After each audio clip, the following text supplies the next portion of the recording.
I said, would you mind if I said a few words? And he said, no, I think. Yeah. The font is huge. That's what's interesting. So I said to him this morning what I had allocated, and he said, oh, geez, I think you better cut that back. So I had a lot of really nice things to say about him. And I figured, well, I'll cut that part. So when I thought about what I wanted to say, the first word that came to me was thankfulness. I'm so thankful that I'm here. So thankful for what Dennis does for this Thursday group. A lot of people take that for granted, and they really shouldn't take it for granted. I remember several years ago, the pro shop used to do the Tuesday group. They decided they weren't going to do it anymore. Dennis stepped up, didn't miss a beat. I don't think we ever missed a tea time, and he took care of business. So he's a good guy to have around. A lot of courses have good guys to have around, but they take it for granted, and there's a lot of headaches. So he should be applauded. Yay! That was all ad-lib. That's exactly how I wanted to say it. That's what he said. But the interesting thing is, it's not just Dennis, it's Steve who's not here, who now does the Tuesday group. And Larry, of course, has done this forever and takes on so many responsibilities. And so we need guys like that. But I'm thankful for all the help that I get on the golf course. I can't name names because it's virtually everybody when I play. Walking's not my friend, and I often feel like I'm a burden to people, but people walk 30, 40 yards to take care of me, and if I didn't give that some attention, it would not be fair. So this is unexpected, nevertheless very much appreciated. But I do want to say a few things about how this game connected with me.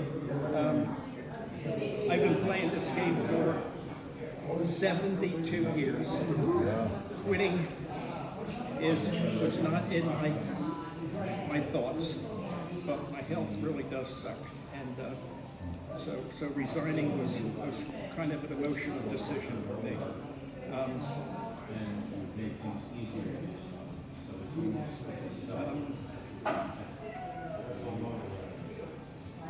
So if you count the fact that I'm 86 years old and I have this kind of thing going on, there's not much left the guy can do at 86 to get some attention.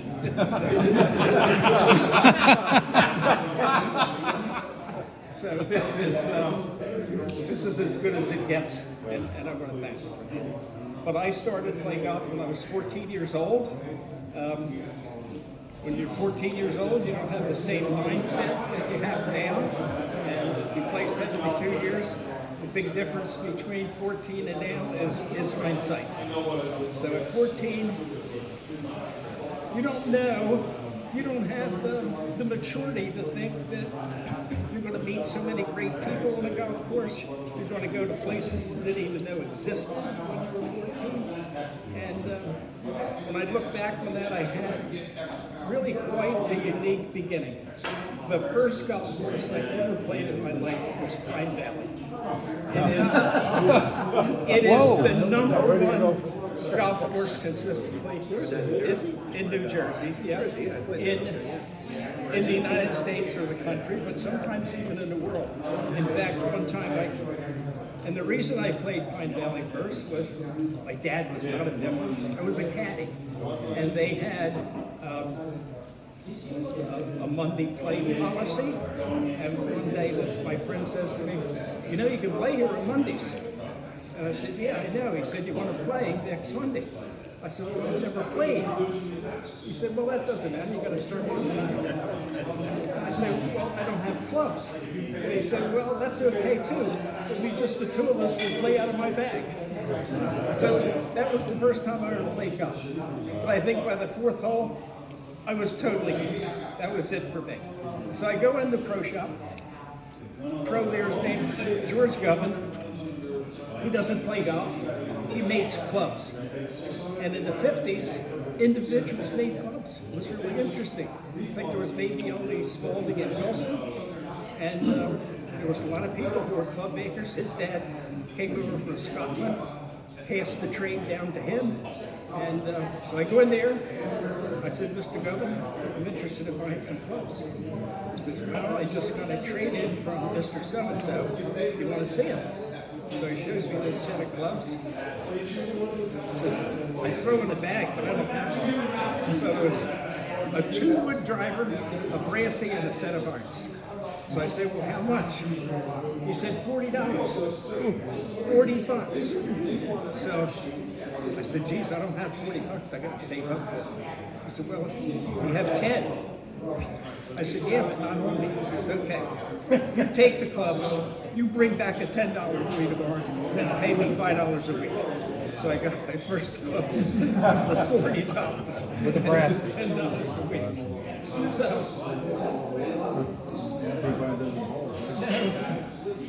So anyway, being there was really a very great experience for me because they had a great emphasis on etiquette, courtesy, rules, manners, and you know, when you're an early teenager, you're not very thoughtful about manners and things like that. So it was a great start for me. One thing I didn't learn there was the caddy shack was full of veteran caddies, and they were ready to take your money and knock rummy. So, you know, you did a loop, you made $5, you lost it and knocked rummy. Now the problem was, what do you tell your dad? So anyway,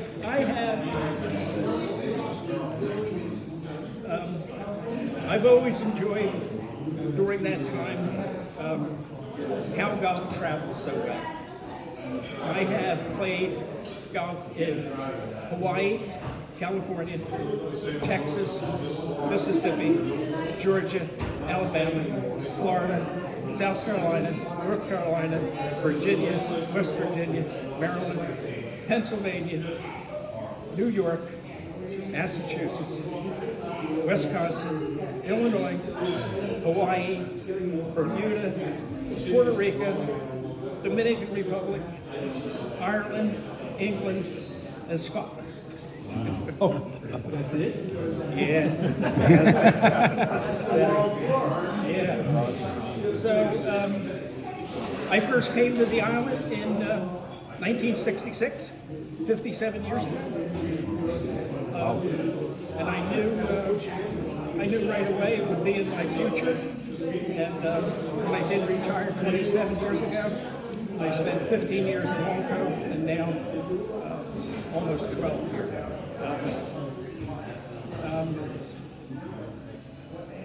Do I have time to share a couple stories? Yeah. Okay. Yeah, it's hard if you play as long as I have that you don't have a lot of lasting, fond memories about things that happen on the golf course. One of my favorite, I have a lot, but my favorite is in the mid-70s, I guess. I was playing at a club in Cherry Hill. And for 2 years in succession, I lost in the finals of the club championship. Different people. But not the third year, but the third time in a row. They changed the format to medal play. And I won the club championship. So about 3 or 4 months later, this was not a member-owned club, it was a privately owned club. And the owner decided that the commercial real estate value in Cherry Hill was way too profitable to compare to golf. And he sold it, and actually in retrospect, it really did work out for him. It became an enormous commercial, enormous. So all of a sudden, 250 guys are, out of membership. And the course that I really wanted to belong to had a wait list. So I didn't get in there. My accountant says to me, why don't you come to Woodbury? No initiation fee, dues are fair. You spend a year there, and you want to move on that stuff. So I did. And I don't play much golf right away. I know the pro Corman Ionati really well. So basically for a month or so, my golf was sneaking out of work at 5 o'clock. One play 9 holes with Corman. Gary, So he. I haven't made the turn, but I just want to say it's been great. Hey, thank you. So anyway, Corman used to we played 9 holes, he'd give me 2 aside. And he would always let me feel like I was in the match until the 7th or 8th hole, and then he'd go birdie and take my money. So that was really fun. But anyway, so I get a posting that we're going to have the club championship. And so they do it a little different. They didn't have a qualifying day, and you just declared to qualify. Somebody else kept score. And I did. I didn't play very well. And then they didn't have a lot of single-digit handicappers. And so the pairings come out, and I'm 8th, and the defending champ is number 1, obviously. So it turns out this is a kid that's a rising senior at Notre Dame, and he's been elected the captain for the future. His name's Billy McGinnis. And they are a very well-known family in the town. The guy owns the largest funeral director home, and they're Irish Catholic. Their name's always in the paper for helping with Catholic schools and the church and blah, blah, blah. So I played Billy, and we have the first 5 holes, and he hits the green on 6 with a birdie putt. I miss. I chip it in, and he burns the putt. And I'm going, we half the next 11 holes. We go to 17.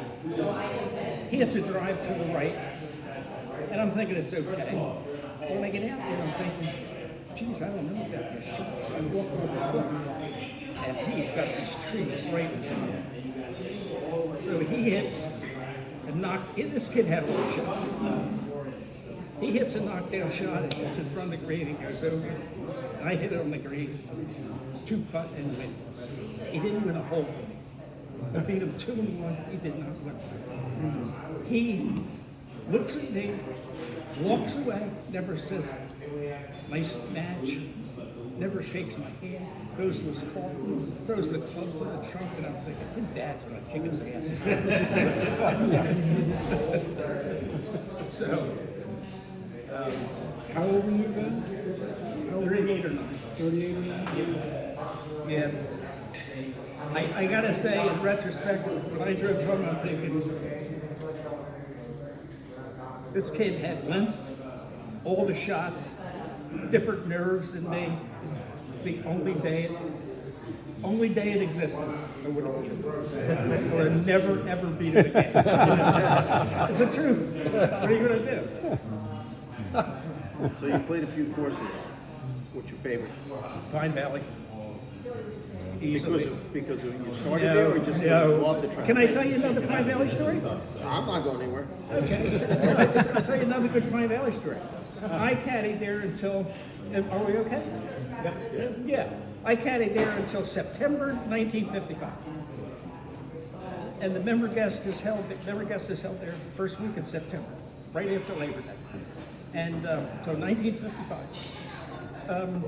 Fast forward, many years, I meet somebody in a business circle who's a vendor in the kind of business that I'm in. And so we get to be friends. His name is David Brookerson. Turns out he's the Philadelphia amateur champ. And he tells me one day, he says, you know, I'm a member of Pine Valley. He said, because my father-in-law, who was president of Continental Can, there's 36 people live in Pine Valley. His father-in-law happens to be one. And he said, my father-in-law sponsored me for a young professional membership, which they didn't have a lot of, maybe a half a dozen or so. So he says to me one day, you want to play in the member guest? So this was 1985. It was exactly, almost to the day, 30 years later, that I last caddied there. So, 64 teams. They got some real heavyweights that come there. 64 teams, they break them up into 8 brackets. We are the medalist. We shoot a 68.